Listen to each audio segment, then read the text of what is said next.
Welcome to the Big Screen Symposium podcast. This session is from the Big Screen Symposium held in Auckland on the 9th and 10th of July 2022. In this session, writer, director and producer Toa Fraser shares insights into his creative process and how it has changed with his diagnosis of Parkinson's disease. Toa speaks with writer-director Paula Whetu Jones about growing up in England, making his way to New Zealand, and connecting with his Fijian roots, all while creating stories and discovering what Mana Auaha means to him.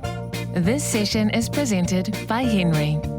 We're just talking backstage. This is truly our most fearful thing in the world, is people looking for Toa's Parkinson's and staring at me in a wheelchair that we couldn't have. It's the most fearful thing, so we thought we'd just sit here and stare at you.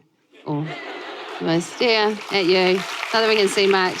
And that will be our talk. You can just stare at us and we'll stare at you. But no, it's a long hour of us doing that, isn't it, Toa? So very, very happy to have Toa with us. Toa and I have known each other for a long time, but it's been a long time in between coffees. And he didn't know I ended up in a wheelchair, and I didn't know he had Parkinson's. So it's like, we need to talk about this.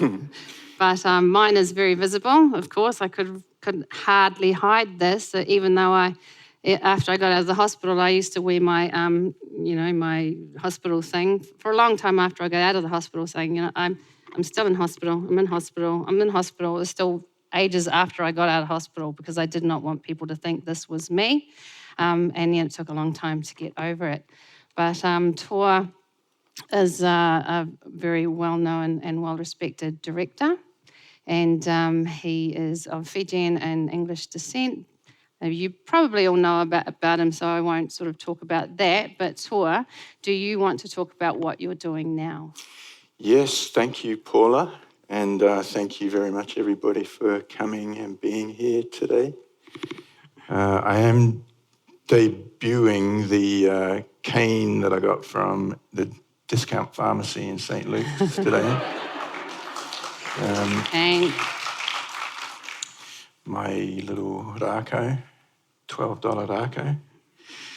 And, I was thinking about it and saying to myself, embracing my grandpa today.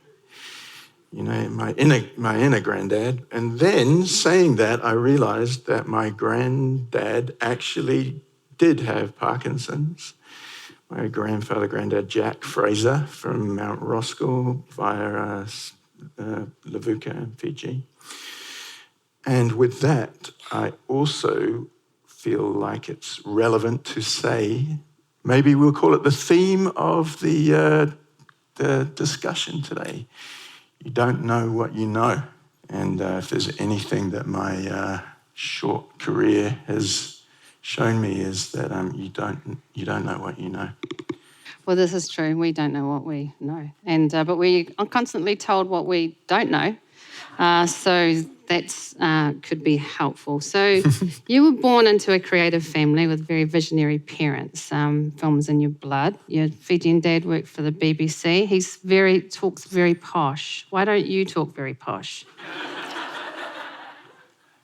Thank you, Paula. Welcome. Thank you for pointing that out. Yes. It is a question that my posh father has been asking me since I was about 4 years old. Although it changed significantly, my voice changed, or rather I should say, I changed my voice very significantly when I met my extended Fraser family in the Pacific. And voice has been a major, part of my journey, I guess. My dad grew up he was 7 when he left Fiji and apparently didn't speak English until that point. And I guess, in the 50s in Mount Roskill, which was kind of the sort of whitest place in the universe at that point, he aspired to other stuff. And the legend goes that he used to hide under the house, sort of working class family, I guess, hide under the house reading books because he didn't want anybody to know about it. And he would sneak off to the ballet at the Civic, actually, and watch a Russian production of Giselle, which has got an interesting circularity. He learned to speak English so well that he got offered a job at the BBC in 1968. And in that sense, he's a real sort of trailblazer and path opener for so many of our generation. Similarly, my mum was on a similar sort of buzz. She grew up in a very conservative family in Essex in England, and she was told to wear her school uniform when she wanted to go to the Beatles and stuff like that, and kind of broke out of that environment to go work for the BBC. She was on Radio 1 the first day she was a sound technician. Worked on Radio 1 the day that Radio 1 started, and she also liked the musical South Pacific. And then one day, through the window, the glass, as they call it, with the little green light, there was a representative of the very South Pacific. Exactly. Yeah. Listen to that recently. There is a line in it about Bloody Mary that says her skin is as supple as a baseball glove or something. So quite an old-fashioned sort of thing. Anyway, so they formed a happy union, and me and my brother and sister were born in England. I kind of hated it at the time, and especially when I got to go to high school at 12 years old, wearing a suit and carrying a briefcase. And I don't know if you all remember the blindside flanker for England, Tim Rodber. He was the head boy at this particular school, which was a school that was actually... Man, I'm ranting, Paula. Oh, you just keep going. I'm just going to... You're at school, you've got your suit, you've got your briefcase, thank you. You just keep going. Right, thank you. Thank you for the Welcome. catch-up. And went to school there. Tim Robert was the head boy. He was... And I didn't like it much, and it was a great satisfaction to me when in the 1995 Rugby World Cup, Jonah Lomu smashed him.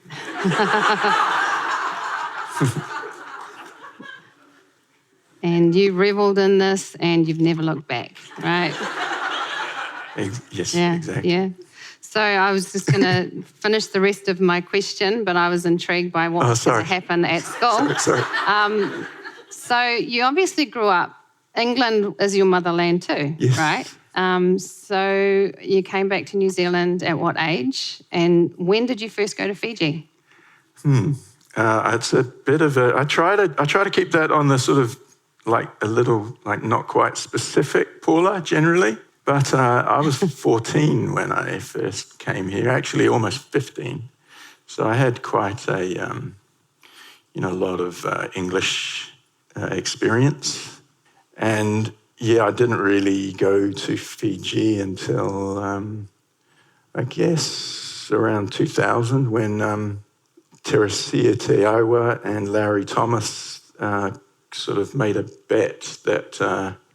No, this is a deep rambling one. Larry made a bet that if Fiji won the sevens, he would invite me to University of South Pacific. So I ended up there in that 2000. I want to go back to what your world looked like when you were 14, which is quite an impressionable age. Mm-hmm. And you went to Mount Roskill when you came to New Zealand. Yeah. So how did you fit your English ways? You said you had quite a lot of English ways. We don't know what that means. So how did you fit? Where did you fit? Where'd you find your tribe when you got to Mount Roskill at 14 years old? To tell you the truth, my cousin Barry was the one that really embraced me. And he was like this toughest, staunchest kind of hero of mine at that point. He was like 4 years older than me, and he invited me over to his house in Shorewell Street to do bench pressing. And I had never done bench pressing before, and then With your suit and your briefcase? Yeah. it wasn't. There was no bench pressing at Church's College, and then a day later I couldn't raise my arms, and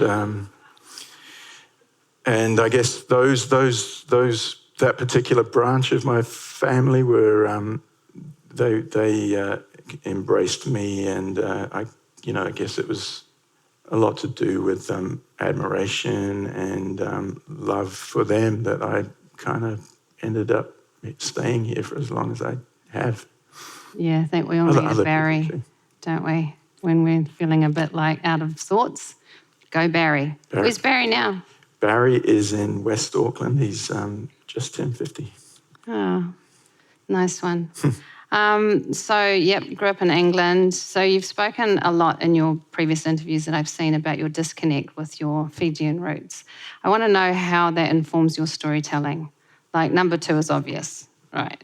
But from number 2 on, how have you maintained your indigeneity, I guess, within your storytelling? Thank you for asking. It's, with number 2, it was, as you say, it was like really obvious. And I guess Bear, my first play in 1998. Shout out to Morgana O'Reilly in the Wings, who performed the same play. How much later was that, Morgana? 10 years later. She does tap dancing too, apparently. I was going to segue. I was just saying that backstage is one of my favourite places. Haven't been backstage for a long time, and one of the last times that I was there was in 2009 when Morgana and I had the great privilege to collaborate with a whole lot of actors and technicians on a production of the same play, Bear, that we did for the Christchurch earthquake appeal at the time. And I guess that play is like laid out. Everything in that play is, what I say, you don't know what you know. Because as I'm looking at this plastic cane and, making decisions about my career today and what sort of projects I want to work on, the central character of that play, Venus, who Madeline Sami played originally and Morgana played subsequently, she was saying all the shit that I'm saying today 20-something years ago.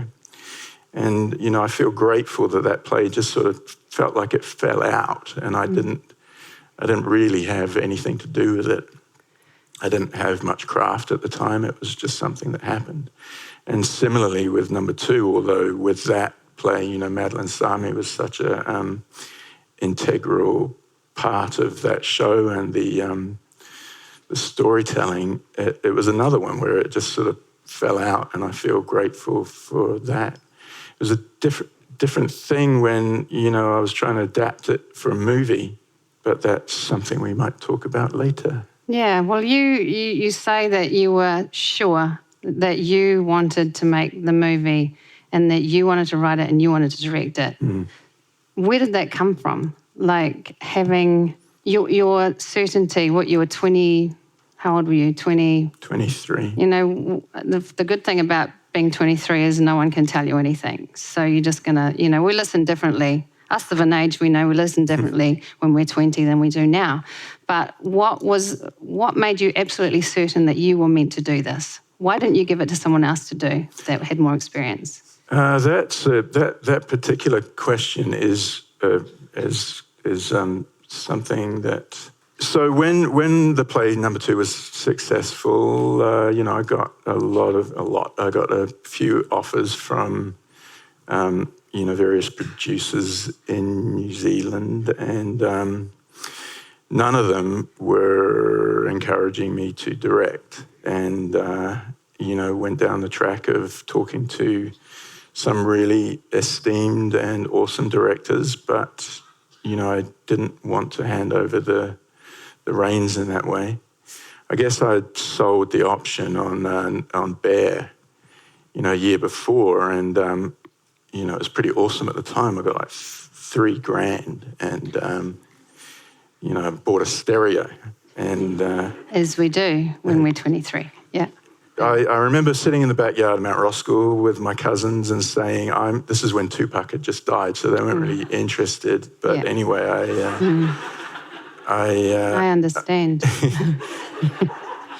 I told them I'm going to write this play and I'm going to hold on to the rights and I'm going to make a movie of it. And it took a long time. Interestingly, when we came to cast it, Ruby Dee was kind enough to come here and honour us with her presence and performance. And she was friends with Tupac's mum. Yeah, no, well, that's it. And so did you ask to direct? Did you say that you wanted to direct to these producers? No. It took a long time to be able to say that, thank you for the offer and the interest, but I actually want to do this myself. And I was fortunate that, I met the right people, Lydia Livingston and Tim White and Philippa Campbell. Eventually, we all came together and made that movie in the way that I wanted to, in Mount Roskill, on the very side of the mountain, just around the corner from the very state house that we were talking about the day that Tupac's mum died. Yeah. And it was great for the community because, we had a feast at the end of the movie and we did this over several days, so we needed to have a lot of pigs. So the pigs got distributed to the neighbours. Yeah, that's cool. So we're going to fast forward to Sweet Tooth, and you secured the role as producing director. That is not a thing in New Zealand. So can you tell us a bit about what that means? Yes. So Sweet Tooth, I feel incredibly grateful that I'm able to work on this beautiful show in Aotearoa with my friends and also, to do this really significant job on that show. I'd been traveling around sort of circus type vibe for the previous couple of years, doing a lot of work in the States and in Canada, and to be invited back to do a long-term job that was incredible was such a beautiful thing, which I'm very grateful for. The producing director role, I guess, it's something that grew out of Hollywood, I guess, maybe in the last 20 years or something, where the studios and the unions and various creative people felt that it would be good to have one of the directors basically looking at the whole season and the whole show. And, in terms of Sweet Tooth particularly, I kind of was support, I guess, to Jim Mickle, the showrunner, and to all of the directors, and to try as much as I can to foster their vision of the particular episodes. And also, try to sort of guide it with my own creative impulses and ideas and guidelines. What's specifically Toa in there? In Sweet Tooth? That's a great question. There is a lot, actually. Yeah. How do I answer this? I mean, really, obviously, Suli Moa in episode 6 in season 1, was something that I was kind of aware of on the sidelines, and in this role, my feeling is it's better to try to play it like the Fijian Sevens team, sort of all stealth and backtrack. But with that particular decision, I was really able to encourage Jim to. It was Jim. I should take no credit for it really, because it was Jim's idea. But it was very nice opportunity to be able to create a role for a Pacific Island actor in that show. Yeah. And, many other little little things. I mean, the main thing for me is that here is a story about a kid that is got a foot in two tribes, I guess. He's half human and half deer. And his whole story is a quest for belonging and identity. And, in that sense, I feel a strong... Yeah, most of your films, I think, by Giselle, but even Giselle could be argued, we could argue that that's a story about belonging, but all dance around belonging. So what does belonging actually look like for you, and have you found it yet? So, on the one hand, I love meeting people that I've worked with at the airport in Vancouver or Albuquerque or something, running into a stunt performer that I worked with on one show and running into an actor that I worked with on another show. And in that sense, it feels like, that sort of traveling circus thing is really my vibe. And I should say, going into a bank in LA and saying, I want to open a bank account, and them saying, what do you do for a living? And me saying, I'm a filmmaker, and they're like, awesome, here's your account, which was not a experience that I'd had in Auckland when I was talking through. Despite the option.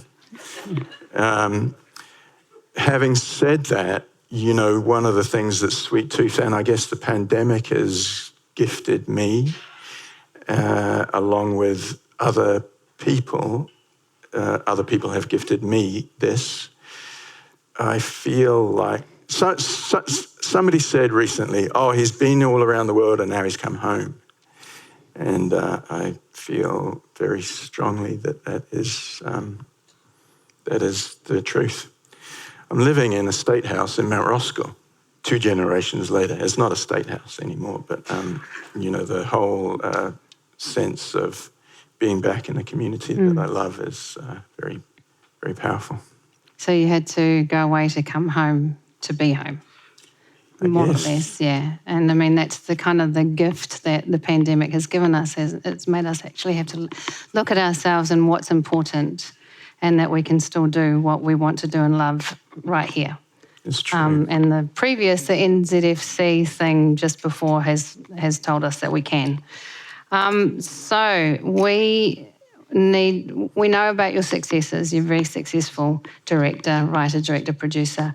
Tell us about your failures. No one sort of likes to talk about their failures, but I want to know your failures and how you dealt with them. Thank you. Welcome. Confrontational question. I'm a doco maker, so I'm all about this stuff. I'm just going to angle my chair. Yeah, angle chair. Let's get comfortable. I feel like just about on every project I've failed in some way. And actually, it reminds me of a story. I went to the countdown in Mana Auaha or somewhere a long time ago, and I had a black eye. And I went to buy my things, and the person behind the checkout said, "Did you fail?" And I was like, what are you talking about? And she said, again, "Did you fail?" And I realized that she was saying, "Did you fall?" But I didn't understand. And there's this great book by Father Richard Rohr, the priest, called Falling Upward. Please don't let me get lost here, Paula. I'm already in New Mexico. Falling Upward, and he talks about, failure and falling down as a thing that we all need to experience in order to move forward and into more maturity. There's some really obvious things I feel like in terms of representation and my input. I feel like 6 Days was an experience that, the movie's awesome and I'm really proud of it and all of the people that worked on it and all the action and all of that stuff. But with that particular story, there was a way to tell it from the point of view of the incredible Fijian soldiers, Sekunai Takavesi for one, who were part of the assault on the Iranian embassy in 1980. And indeed, my dad, who was broadcasting on the BBC, and we've got a recording of him announcing that event. I feel like I would love at some point to revisit that story from a Pacific point of view. And I met Takavesi in Hereford when I was doing research on the movie, and it was a great honour to meet him. What were we talking about? Oh, failures. And I guess, one of the things that is really sobering about filmmaking, especially, in the role of director, you end up failing every day. And I guess it's a broad answer, but it is. I guess it's not the failure, though. It's how you recover from it. So, we fail every day, but how do you recover from failing? Well, I was going to say you get back up again, but you don't always. And one of the interesting things about the Parkinson's is that, a lot of people talk about fighting the disease and it being like a battle. And, and then there's other people that talk about it in more sort of terms like releasing into it or handling it or living with it. And I feel like that that sort of dichotomy is something that is pertinent to your question about failure too, that knowing when to fight and when to absorb and accept is one of the things that I have. Yeah, well... Rescue me, Paula. Sorry, put your cane down. That's when you know when to fight. Totally. And I hear you. I hear you. So you Parkinson's, you were diagnosed 5 years ago and you kept it a secret. You said that you put it out into the world because you were asking things of your actors, vulnerability and to be open, and you felt that you needed to lead by example. But that's their job. So why did you decide at that specific time to tweet such a personal reveal to the world? Because it was a big reveal. What was it? And we're going to call the Parkinson's his coming out because we don't really know what to call it. So how did you and when did you decide the moment to come out to the world about Parkinson's? It was a long process, and I feel like I know that I definitely had symptoms a long time before the diagnosis. So when I got the diagnosis, I was very grateful in a way because at least now I had some knowledge and I was able to manage it better than I had been up until that point. There did come a point though when I realised on Sweet Tooth season 1 that I was really hiding. When I started my career directing, I was with Leon Nabi, on number 2. Respect to Leon for his beautiful work in your movie, Paula. Hey, Leon.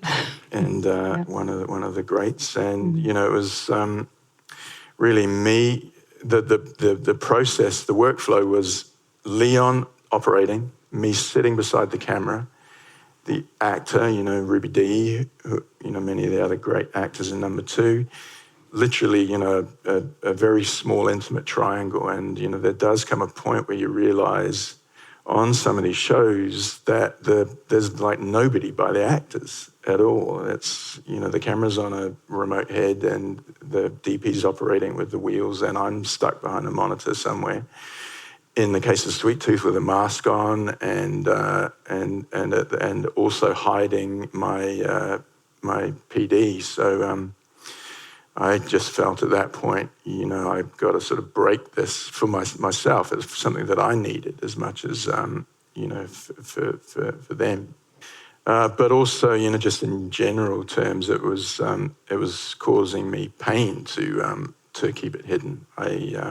I felt physical pain trying to hold on to it. So, in so many ways it's been a blessing and the right thing, no question that it feels like the right thing to have done. And, I'm very grateful to that. And I'm grateful to all the people that have supported that decision and have come into my life again, in some cases, because of, or, partly to do with that coming out.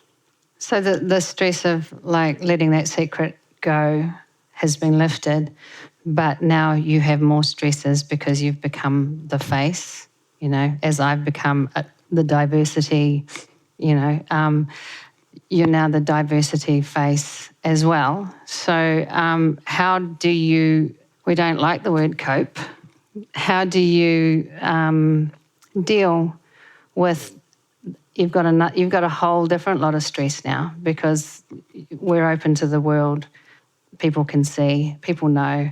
So how do you deal with that? And what do you need people to do?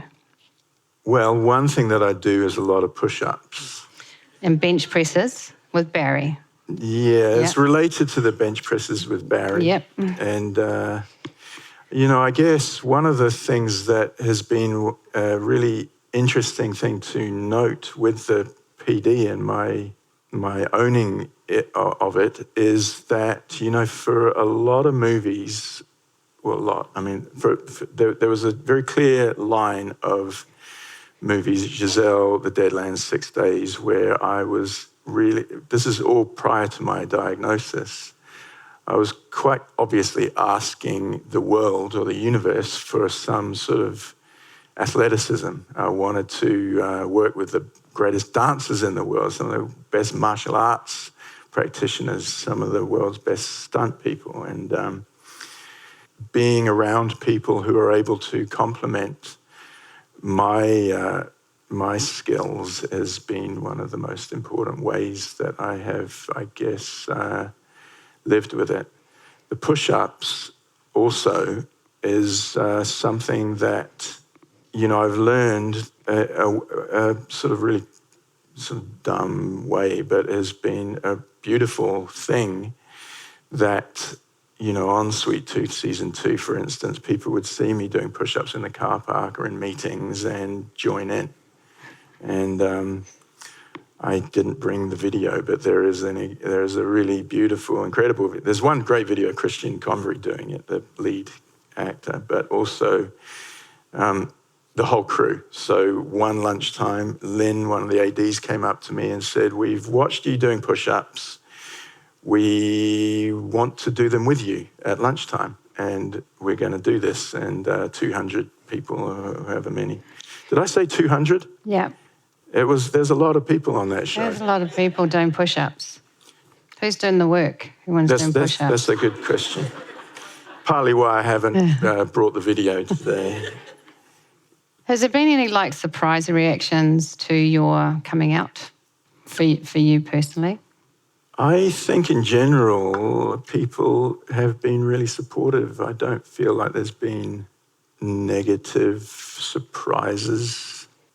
I guess I can't think of a specific example, but, the surprises are when, people express solidarity with my story. And one of the lovely things and one of the responsibilities is when people have heard me talk about it and reflect that their father has it, but they don't tell anybody about it, or similar sort of things. And it has been wonderful to be able to listen to some of those stories.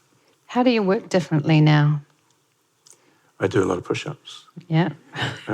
But also, I always, and I guess working with Leon, he gave me a real strong, we were shooting on film with number 2, 16 mil, and, the idea of efficiency and clarity and not wasting stuff.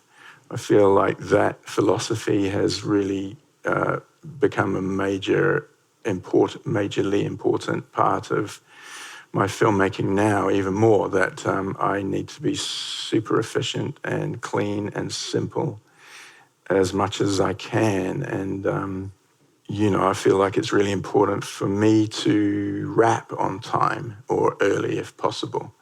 And, not only do I feel like that's kind of a moral obligation to the crew to wrap on time, but it's just like real necessity that I got to get the fuck out at the end of the day. Yeah. Yeah. With sort of in the film industry, we in New Zealand are slowly starting to see a change when it comes to diversity with regards to training and employment of people with diverse needs. Do you think this change has been meaningful? And actually, what did diversity look like to you before Parkinson's as opposed to now? I mean, one thing to say is that I feel quite disconnected from the coalface of the New Zealand industry, and there's people that are working a lot harder and doing such great work in this field than I am. And, I do feel like I've got a lot more to contribute to that conversation. And it's not just the people that are doing it now, it's the people that have been doing it for the last, 20 or 30 years. I look at the finalists last night in the WIFT Pacific candidates, Lisa Tuama, Simara Riley, Hnry Fuata, and Kerry Wakia. These women have been doing this stuff for at the coalface for a long time, and it's changed the opportunities for people like me and the younger generation. Quinton Hitter, for one, he's speaking tomorrow. He was. I remember we used to watch My Time on Saturday mornings in a flat in Auckland University, and that at the time it was like, holy shit, this is something for us, And we, our flatmates, we all used to sit around the tānoa, the kava bowl, on Saturday mornings, and that was an incredible thing. And to see the way that the industry has changed for people like us since then, and respect to all the people that have done that. Now to the point that my daughters can see themselves on screen in a very, in the case of Talanoa and Hero, my two daughters, they can go to see your film and actually see their mother on the big screen. That is an incredible thing for them. And, Talanoa just assumes that that's something that she's going to do. She was in her first web series recently, Here If You Need. And she plays the kid umpire in that, Nikki Siulepa's daughter. And she's hilarious, and it's a wonderful thing.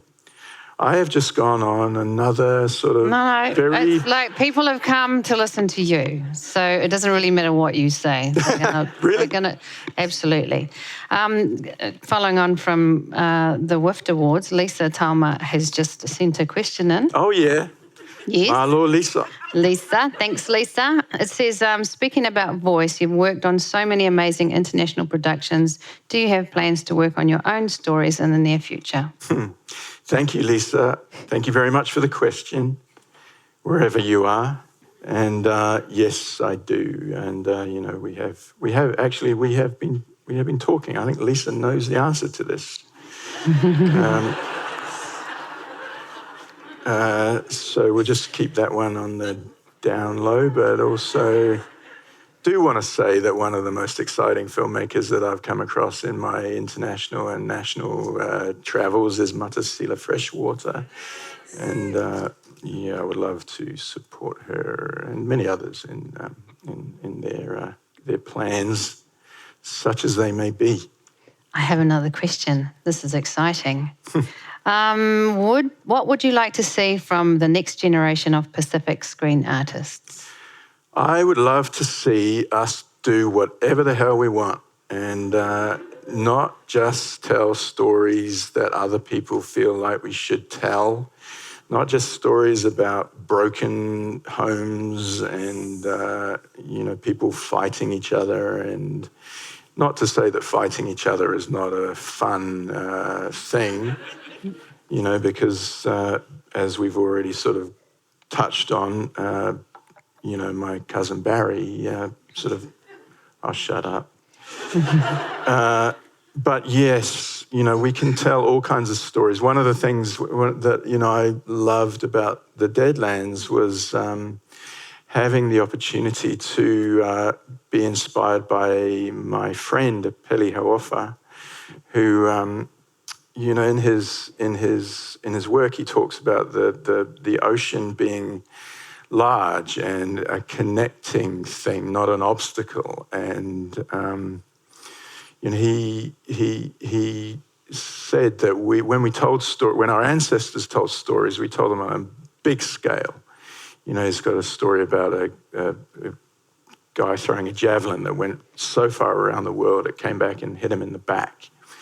And that's just one example, but I feel like I've said it already. One story about Apeli. He was at the University of the South Pacific when I was writing the first draft of number 2. And it was a great place to write that because every morning I would have my roti curry parcel and fall asleep on the floor after a little bit of writing and await the knock on the floor from the guys down below inviting me to the kava, 11 o'clock kava drinking. And then I'd go back to my office and fall asleep again. Occasionally, Sima would come by and look at the script of The Godfather that I was reading and say, "What is that trash that you're reading?" And anyway, Apeli picked me up on the day that I finished the first draft in his ute, and we went for a swim in a waterfall near his home, and we sat talking through the night. I remember his cat was called Tojo, and he loved his cat because it was named after the baddie in James Bond, Goldfinger. And it was with no small amount of fear that I told him that actually the baddie in Goldfinger was called Oddjob. That is my story about Apeli Hauofa. One of the greats. Felicita wants to know what advice you have for an upcoming filmmaker. It sounds twee, but just do it. And it's obviously easier said than done. But, I think one of the most important things, as you've kind of alluded to, Paula, is, don't wait for permission. Just own. We have the absolute right to tell our stories and to use our voice. In fact, one of the things that Ruby Dee said to me was, you have to use your voice or somebody else will use it for you. Yeah, I mean, it's a kind of a twee answer, but I feel like that's important. Just do it. Well, it's not really with technology the way it is, anybody can make anything, right? And platforms are all over the place. So, like you said, don't ask permission, just do it. Tell the story that you need to tell. AD wants a super specific question about Sweet Tooth. It's a much bigger budget than local productions. How many minutes a day? AD, how many eps per block? How long is... Maybe... Just cool. Just be cool to gauge what size that production is compared to New Zealand productions. I'll just do the end bit. It's funny because as the projects expand, still feels like it's, what do they call it? Gone with the Wind in the morning, Dukes of Hazzard in the afternoon. Those are all filmmakers that are laughing, aren't they? Because they know. We've got 10 minutes. Yeah? Yeah. No, we don't have 10 minutes. Oh, right. It's like the Dukes of Hazzard stuff. Yeah. We've got 10 minutes before wrap and then it's overtime. I wouldn't. So I guess on seasons 1 and 2, we did one episode. We didn't do blocks, so it was one episode.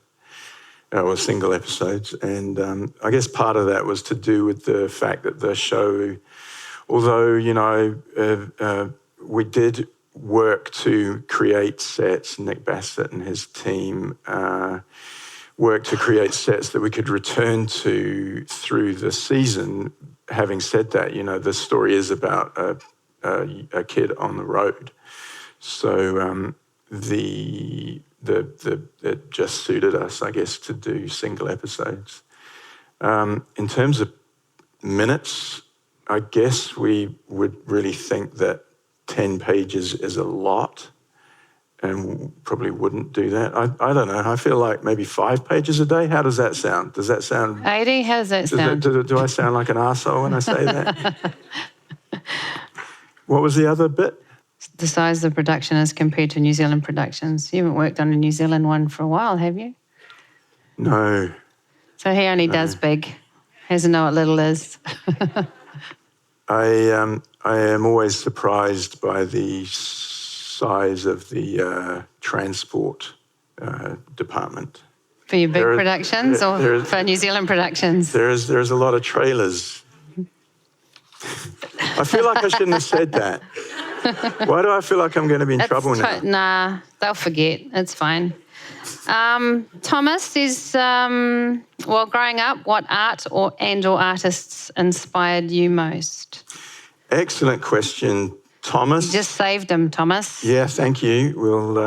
Thank you. My grandmother, my English grandmother, who I loved, and she loved me, and she loved movies from the 30s and 40s. She took me to see Raiders of the Lost Ark when I was 6, and it was one of the most formative experiences of my little life at the time.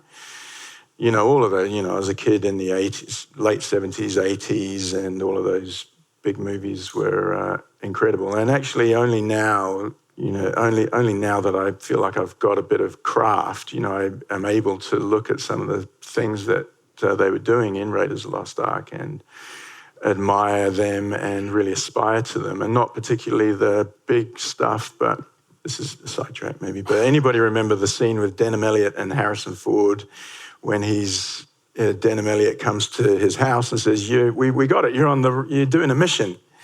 And it's, could be like a really boring, this is the mission scene, but it's like this incredible one shot that, you can now really appreciate the choreography in. Subsequently, especially when I was at the University of Auckland, filmmakers like Spike Lee became really important to me. And, obviously he has been a massive inspiration on my career, especially with my first film, number 2, which, had major similarities to Do the Right Thing. It was inspired by Do the Right Thing. And, it was all set on one hot summer's day in one location. And obviously Ruby Dee, who played Mother's sister in that movie, blessed us with coming to Mount Roskill and sharing that. It goes back to that thing of we should be able to tell whatever stories we want. I've always talked about I think it's Walt Whitman now. I feel like it. I might be wrong, but the phrase "I am large, I contain multitudes." My dad always talks about being the shark that swims in different waters, and I feel like it's really important for us to say Raiders of the Lost Ark can be a big influence, and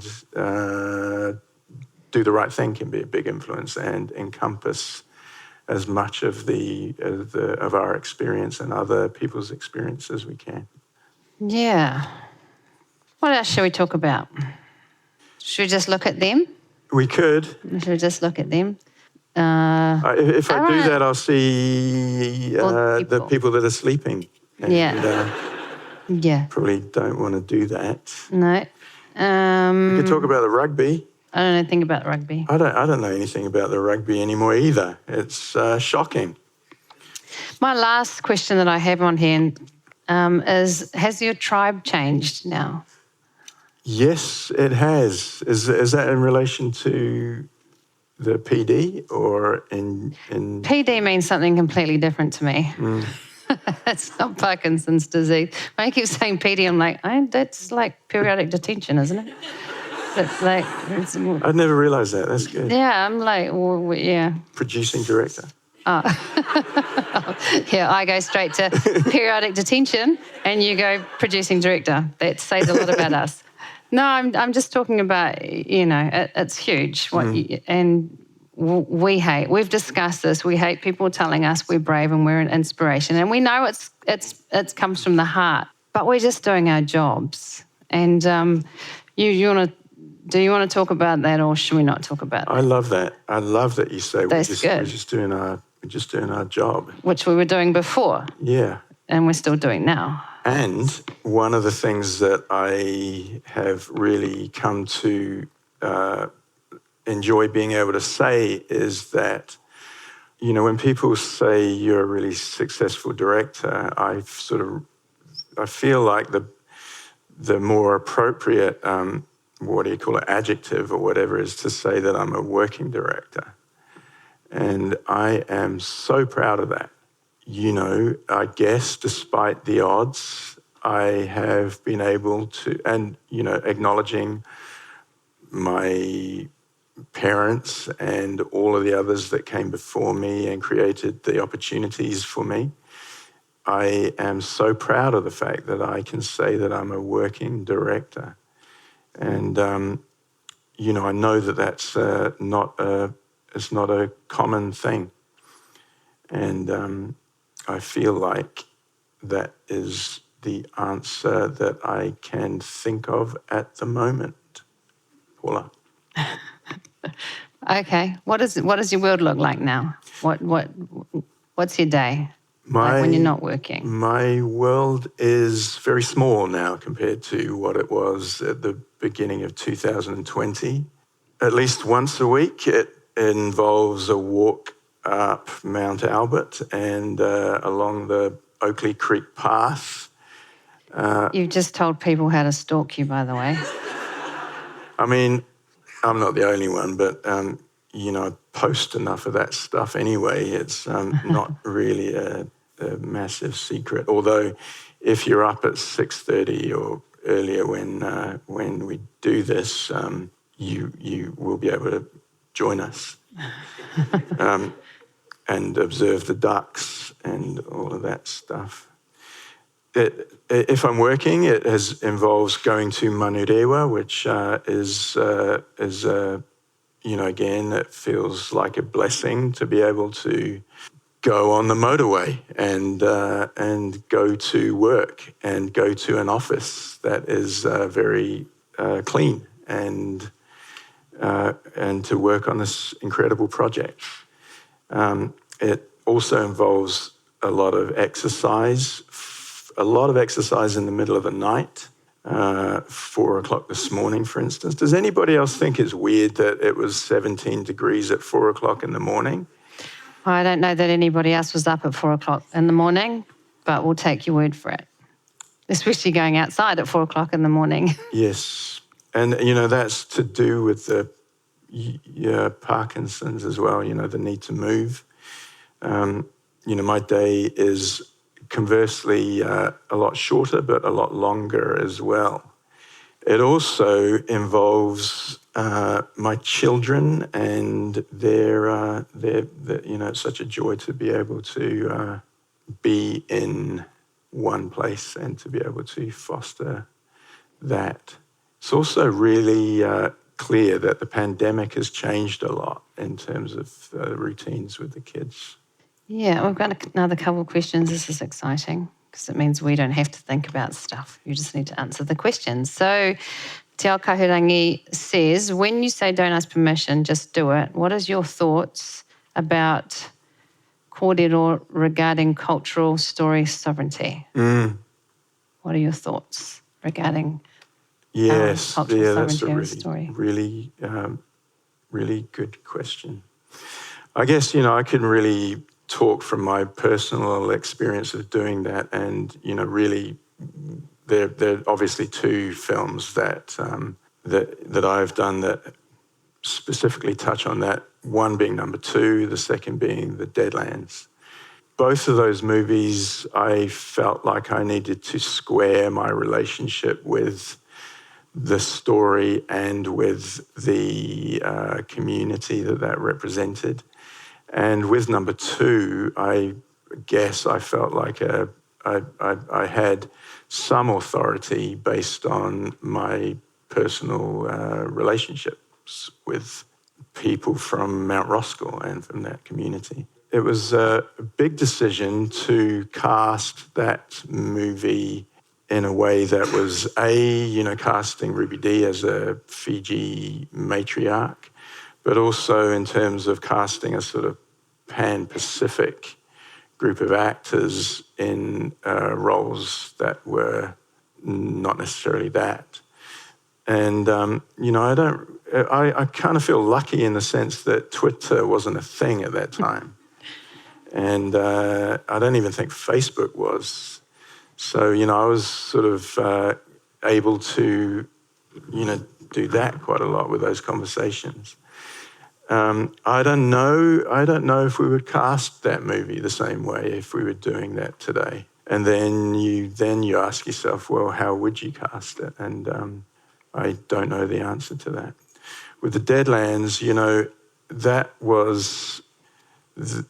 was a project that I feel like I got invited into and was grateful for the opportunity was grateful to have that invitation.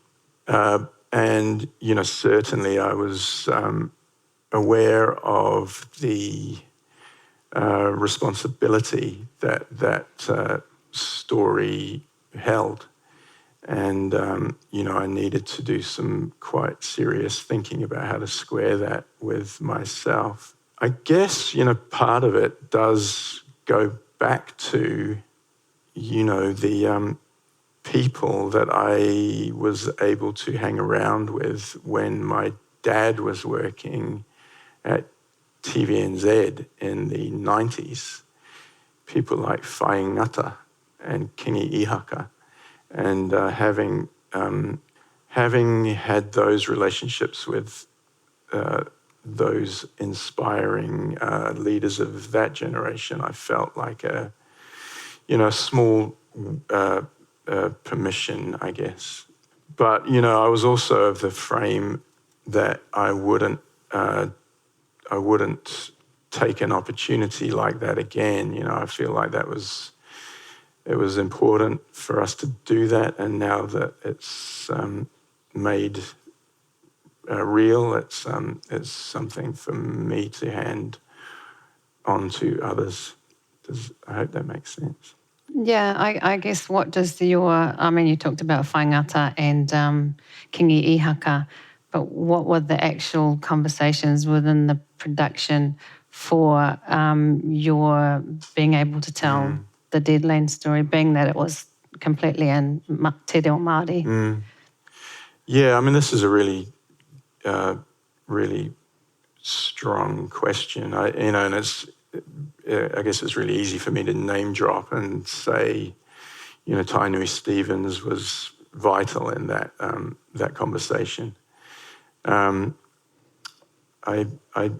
don't feel like we ever came to a complete answer about that. And I guess one of the things that I felt that I could contribute was kind of the Raiders of the Lost Arks thing. And we talked about it being, like the Apeli, name dropping again, but the Apeli Hauofa thing of, this was an opportunity to tell stories like our ancestors would have told if they had all the gear that we got.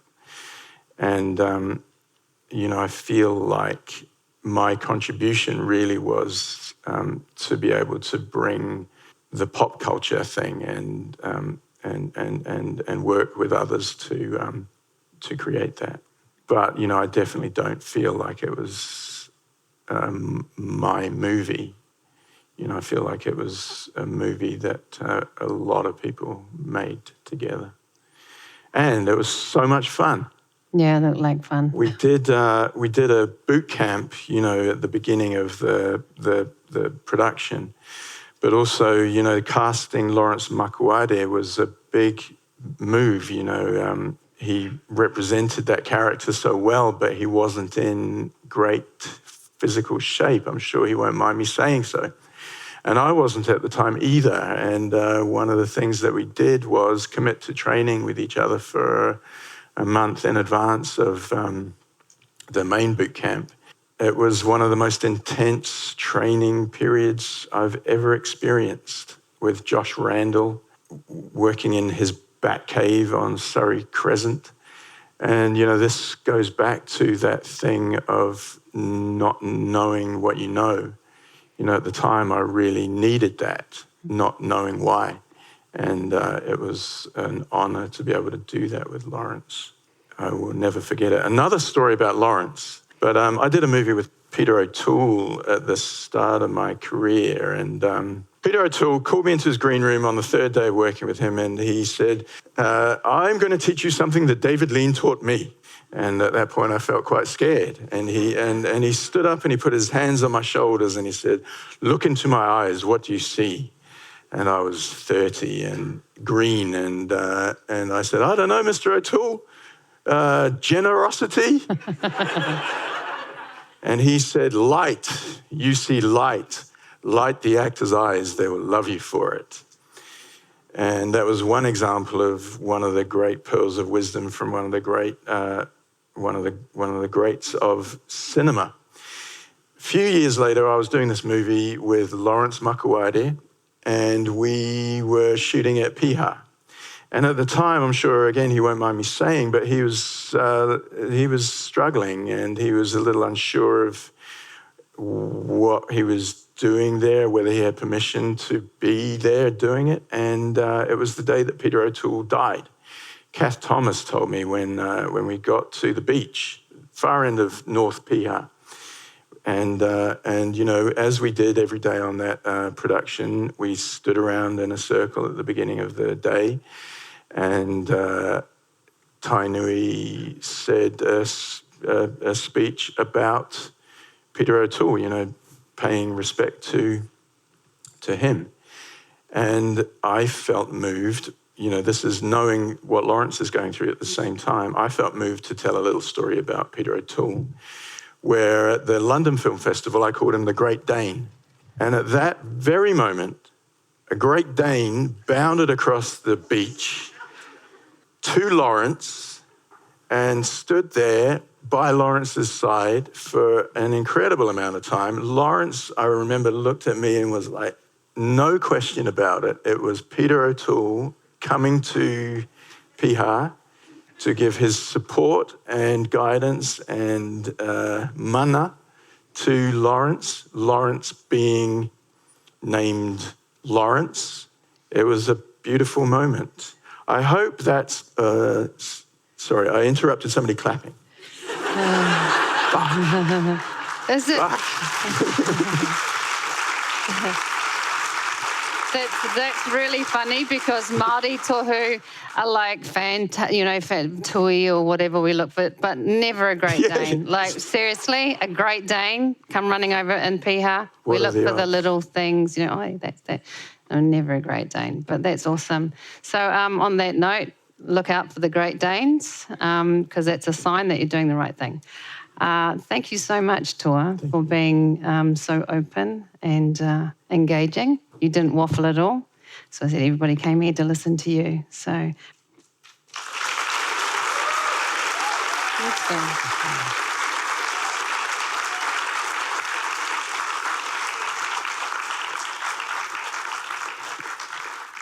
Thank you very much, everybody. So we're just going to stay here while everybody leaves. I was going to say, we're going to watch you guys leave. Thank you, Toa. Thank you, Paula. Amazing. The Big Screen Symposium 2022 is brought to you by Script to Screen. We are grateful to our event partners, the New Zealand Film Commission, New Zealand On Air, AUT, Images and Sound, and Te Māngai Pāho. Voiceover is by me, Anna Corbett, and music by Poddington Bear.